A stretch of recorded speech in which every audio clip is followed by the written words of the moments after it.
පාර්ලිමේන්තු මන්ත්‍රී නාමල් රාජපක්ෂ විසින් සිය නීති උපාධිය වංචනික ආකාරයෙන් ලබාගෙන තිබේද යන්න පිළිබඳව විමර්ශනයක් පවත්වා අධිකරණයට කරුණු වාර්තා කරන ලෙස කොළඹ ප්‍රධාන මහේස්ත්‍රාත් අධිකරණය අද අපරාධ පරීක්ෂණ දෙපාර්තමේන්තුවට නියම කළා.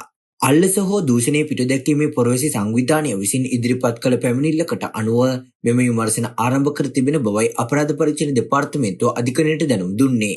අපරාධ පරීක්ෂණ දෙපාර්තමේන්තුව අධිකරණයට දැනුම් දී සිටියේ නාමල් රාජපක්ෂ නීති විද්‍යාලය විභාගයට පෙනී සිටීමේදී වංචාකාරී ලෙස කටයුතු කර තිබේදැයි සොයා බැලීම සඳහා මෙම විමර්ශනය සිදු කරන ලද බවයි.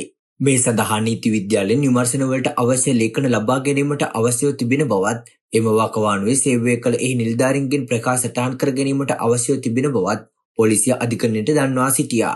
ඒ අනුව මෙම සිද්ධිය සම්බන්ධයෙන් වැඩිදුර විමර්ශන සිදු කිරීමට නියෝග කළ කොළඹ ප්‍රධාන මහේස්ත්‍රාත් තනූජා ලක්මාලි එහි ප්‍රගතිය ඉදිරියේදී අධිකරණයට වාර්තා කරන ලෙසත් නියම කළා.